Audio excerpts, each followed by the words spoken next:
What's going on, everyone? So we're going to take a look and listen to Senator Bernie Sanders. He's going to be talking about this $3.5 trillion infrastructure bill. It's going to be a really busy week. So we know tomorrow Congress returns, and so we're going to start hearing a lot more about what they want to put in this $3.5 trillion bill. We've already seen the majority. We know what the blueprint is. Right now, it appears that they've omitted certain things like stimulus checks and like enhanced unemployment. So we're going to have to see if that finds its way in this bill this week. But this is it. They pretty much have 7 days before that deadline, 7 days before September 27th, when they have to vote on that first infrastructure bill. And when they vote on the first infrastructure bill in the House, the Senate needs to have something. They need to have something when it comes to the second infrastructure bill, because we have a fight right now when it comes to the Democrats, the progressives, and the moderates. So we're going to take a look and listen to Senator Bernie Sanders. We'll hear what he has to say on the topic. But first off, on this channel, we talk about news that matters. If that sounds like something interesting to you, please hit that subscribe button. Also hit that little bell notification. That way you'll get notified anytime we put out a video.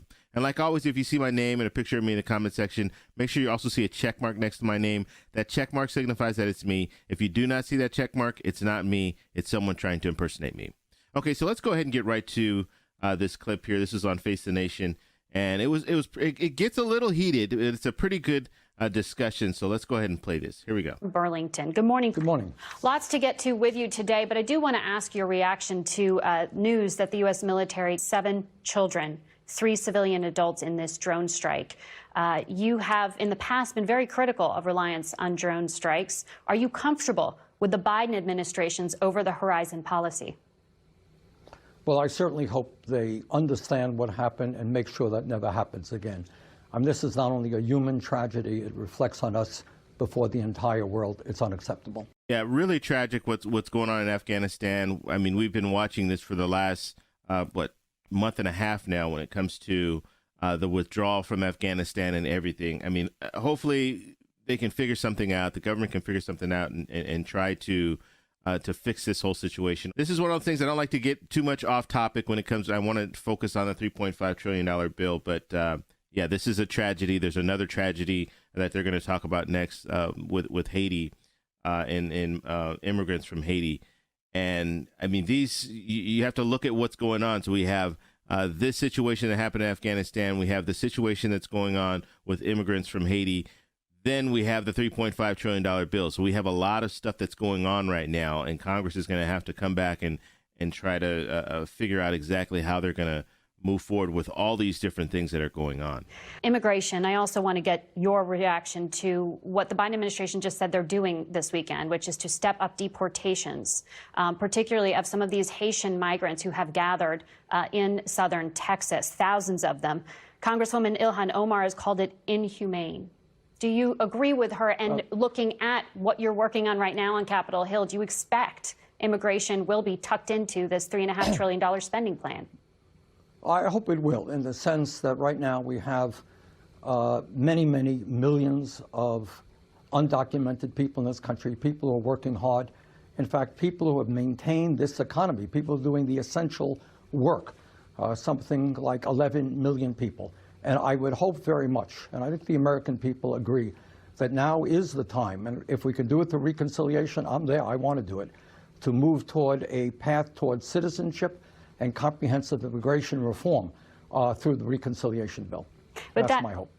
Whether or not that can be done is still going to be decided. I know you say you want it done, but isn't this exactly the same kind of social policy that moderates are balking at here? Well, because you're tucking it into a mechanism that even you have said in the past should just be used for budget and spending. Well, the truth is that because we have no Republican support in trying to pass a significant piece of legislation representing working families, we have to do it through the so-called reconciliation process, which means that you have to obey the Byrd rules. I won't go into bore you with all the details. So it's something that we are arguing right now. But I do hope, as we move toward what I believe is the most consequential piece of legislation for the working class of this country, as we demand that the wealthiest people and large corporations start paying their fair share of taxes, as we lower the cost of prescription drugs, as we expand Medicare to include dental care for seniors and hearing aids and eyeglasses,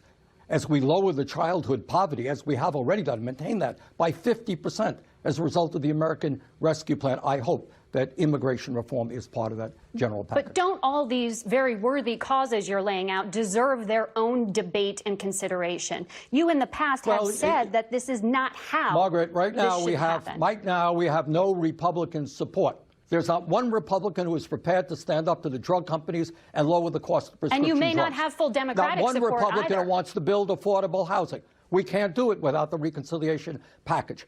So right now what we are doing, and let's be clear, and I want the American people to understand it, we're taking on the pharmaceutical industry who are spending millions and millions of dollars trying to make sure they could charge us 10 times more than the people of other countries for drugs. We're taking on the healthcare industry, does not want to expand Medicare. We're taking on the fossil fuel industry, who thinks it's okay to continue emitting carbon while destroying the planet. So this is really a monumental struggle. I understand it's monumental, and it's a struggle within your own party, to be frank, because Senator Manchin just met this week with President Biden. He continues to say the number you're asking for is too big, it's too much.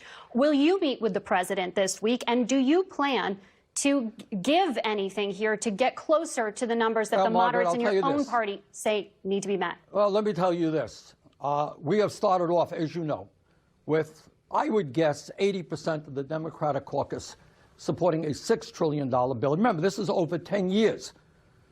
Per year, it's less than we spend on the military. Now, maybe you can tell me, or somebody else can tell me, how much we should spend to save the planet. Because what the scientists are telling us is that if we don't get a handle on climate change within the next few years, there will be irreparable damage. And you know what? I got 4 kids and 7 grandchildren.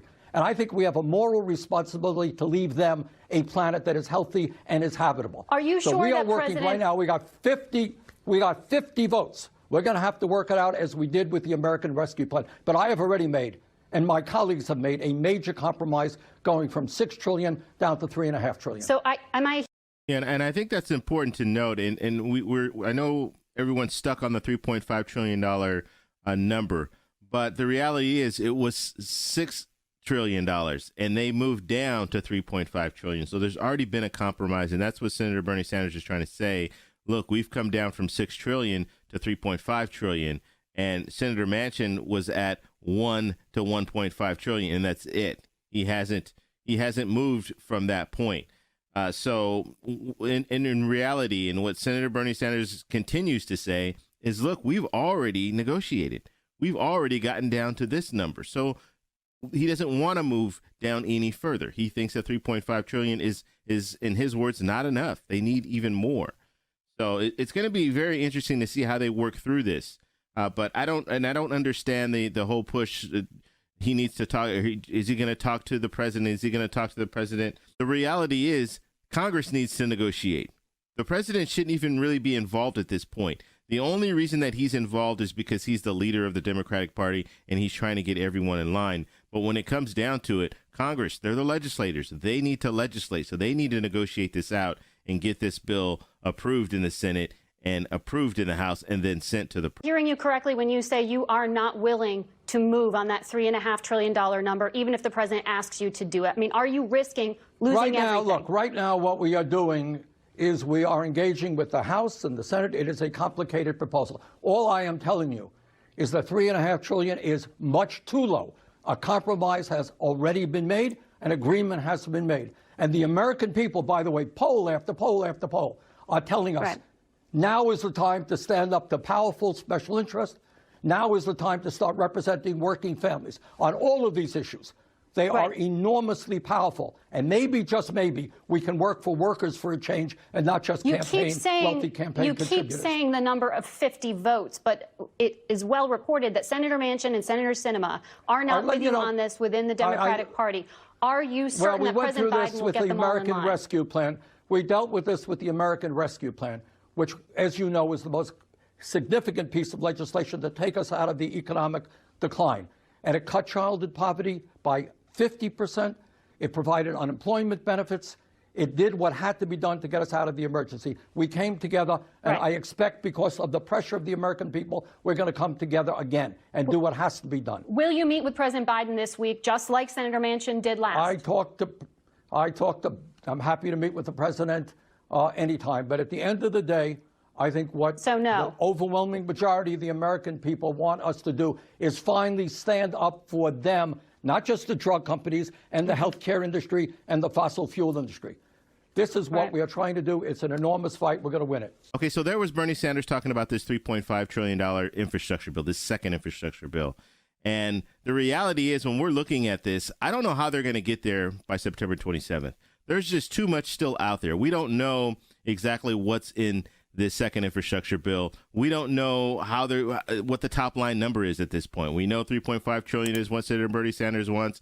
We know where Senator Manchin is, more along the level of $1.5 trillion. So this is going to be interesting to see how they maneuver this. And I don't think they have enough time. I don't think this 7 days that we're talking about, starting tomorrow, 7 days until that final vote for the first infrastructure bill, I don't think there's enough time there. And you have the progressives and you have the moderates in the Democratic Party. The progressives want to hold off on that first infrastructure bill until they have the second infrastructure bill. So these progressives are going to determine how this goes, because you have the progressives and you have the moderates. The moderates are saying, look, we don't want to move on the second infrastructure bill until we move on the first one. So this is one big mess. I don't know how they're going to do it. We're going to have to all watch. Make sure you subscribe, hit that little bell notification, because I'm going to let you know everything that's going on play by play this week, because it's going to be really, really busy week. So if you guys have any questions, post them down below. If you like this video, please give me a thumbs up. Please subscribe for more, and I'll talk to you in the next one. Bye. Next one. Bye.